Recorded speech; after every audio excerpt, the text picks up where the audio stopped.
Whenever I'm asked questions about the importance of literature, I usually think about it through the cultural lens of my ancestry.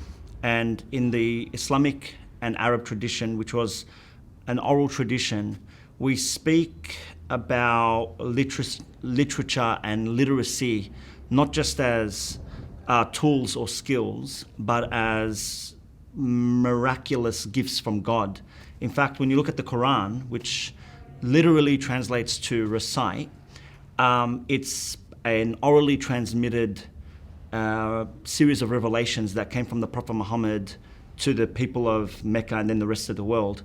And the first verse of the Quran, which the Prophet Muhammad received, are, and I'll quote the verse, Bismillahir Rahmanir Rahim, Iqra' bismi rabbika alladhi khalaq, khalaq al-insana min alaq, Iqra' wa rabbuka al-akram, alladhi allama bil qalam, allama al-insana ma lam ya'lam, which means, read in the name of your Lord who created humankind from a clinging clot. Read, for your Lord is most bountiful, who taught humankind that which they do not know, who taught humankind by means of the pen. And so that original verse, built within it is the idea that the miracle in the Muslim tradition and the Muslim religion is the miraculous properties of literacy, and how literacy can be used to transform not just an individual's life and their community's life, but the entire world. And so that's, for me, whenever I'm asked the question, what is the importance of literature, I would say, and I mean it very seriously, that literature and literacy, the ability to read, write, and think critically, is fundamental to all steps towards freedom and justice and transformation in any culture.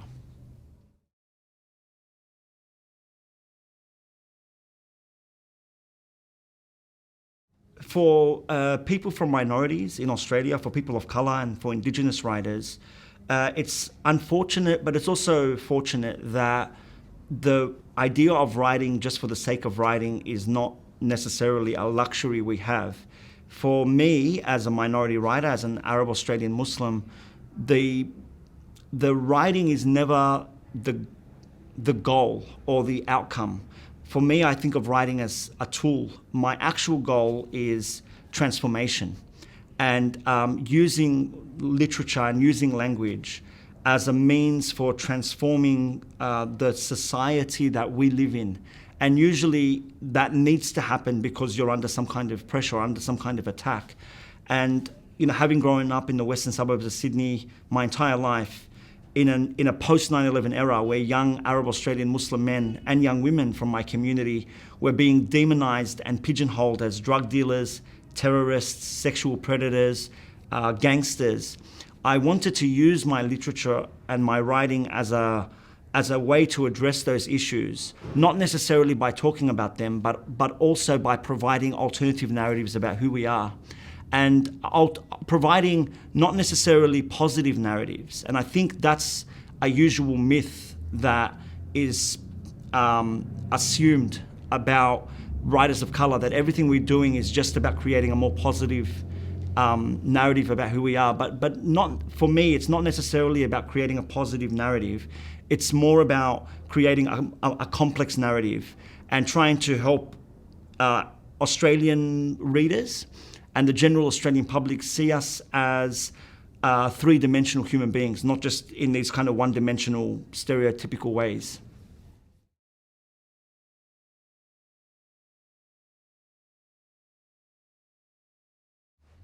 So whenever we're talking about the term coming to voice, I like to relate it straight back to the origin of the term and how we were introduced to it. So it's through an important African-American social activist, feminist, and writer named Bell Hooks, who in an important book called Talking Back, Thinking Feminist, Thinking Black, has a chapter called Coming to Voice.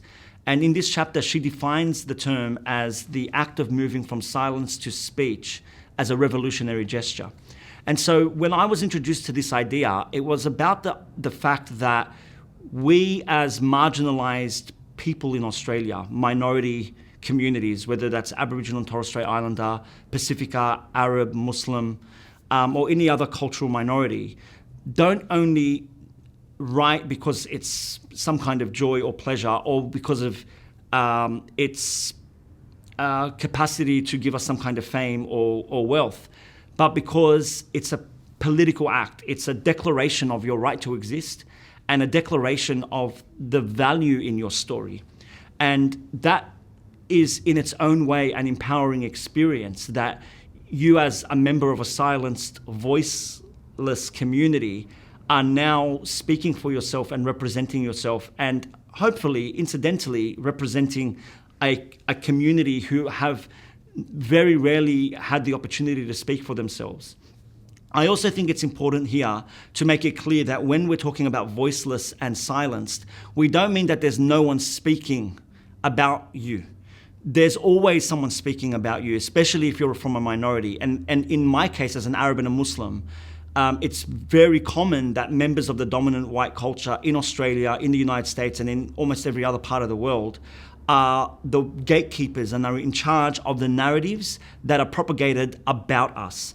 And so the idea of coming to voice is reclaiming that narrative, is saying, these are my stories, these are my experiences, I understand them better than anyone, and I will speak on behalf of myself as a way of transforming my life and transforming the lives of the members of the community around me through the way they are perceived.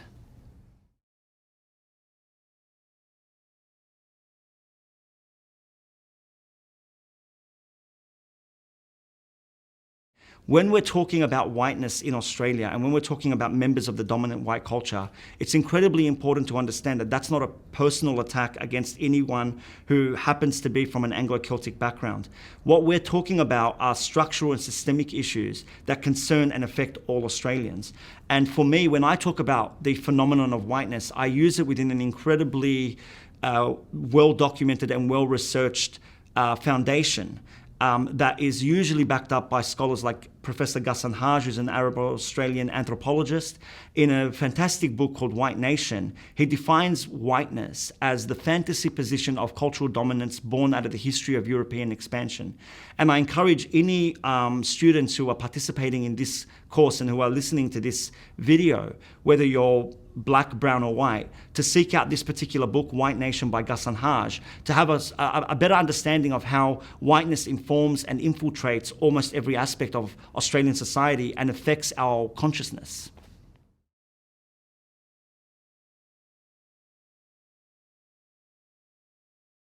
Whenever I'm asked questions about gender and culture and racial identity in my work, there's this expectation or there's this assumption that it's my responsibility to positively represent everybody in my community. And it's my responsibility to counteract all the stereotypes about, for example, Arab Muslim men with positive stories about how, husbands are nice to their wives. That's really not my concern or my business as a serious creative writer in Australia.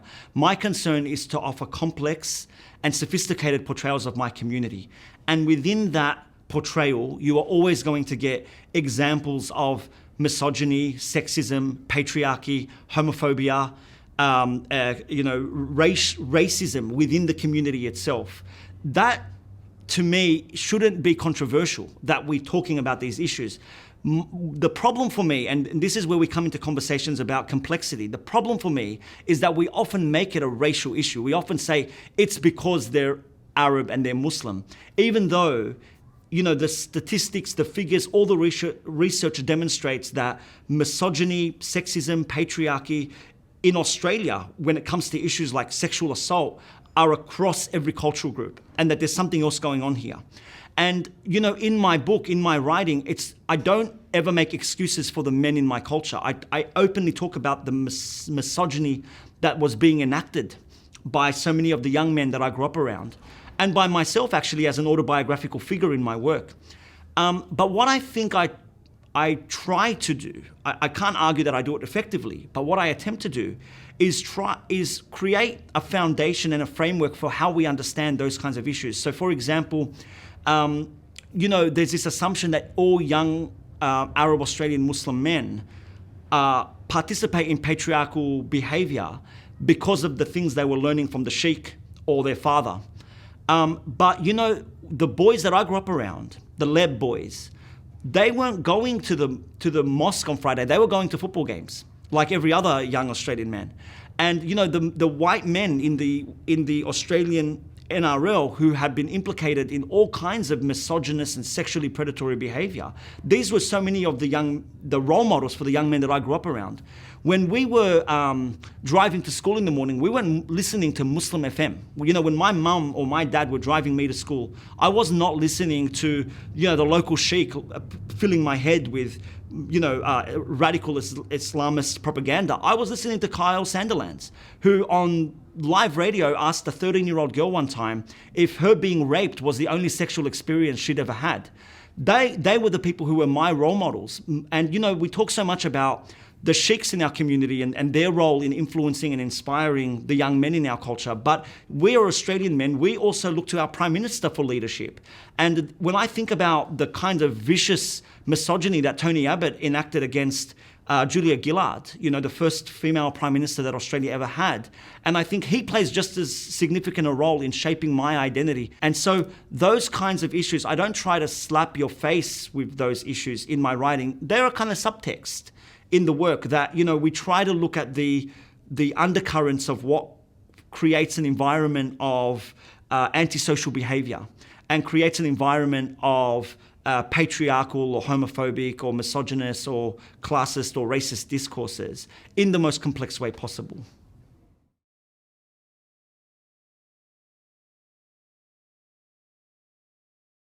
Whenever I'm asked questions about what excites me, I think it's, to me, a double-edged sword, because the reverse question is what gets me down, what upsets me. And, if you went into Australian high schools, if you went into Australian universities, if you went into Australian bookshops and Australian libraries, overwhelmingly still in Australia, the dominant narrative that we're fed, the dominant literature that young people are asked to consume is produced by members of the dominant white culture and propagate narratives about that white colonial history. And often do it in a very positive way and in a way that whitewashes history. And so the other end of that spectrum, the other end of that question, going back to that idea of what excites me, is speaking honestly about who are those culturally and linguistically diverse and who are those Indigenous, Aboriginal and Torres Strait Islander writers who are now stepping forward and offering a new narrative about what it means to be an Australian in the year 2019 and the year 2020 and so on. And so when I think about exciting literature, I think about my Aboriginal and Torres Strait Islander brothers and sisters who are creating important narratives, writers like Ellen Van Neerven, Claire G. Coleman, Kim Scott, Alexis Wright. When I think about the cultural and linguistically diverse literature that's coming out of Australia, the writing coming from people of colour, I think about writers like Maxine Beneba-Clark, Omar Seika, Winnie Dunn, and Rowena Gonzalez, Benjamin Law, and literally hundreds of these writers. Now, in my experience, in the world that I live in, for a very long time, I put most of my energy into trying to get the industry to change by attacking and confronting members of the dominant white culture and saying, you need to change. That's actually an incredibly difficult battle to fight. In fact, I think it's not really a battle that you can win as a minority. I don't think it changes that way.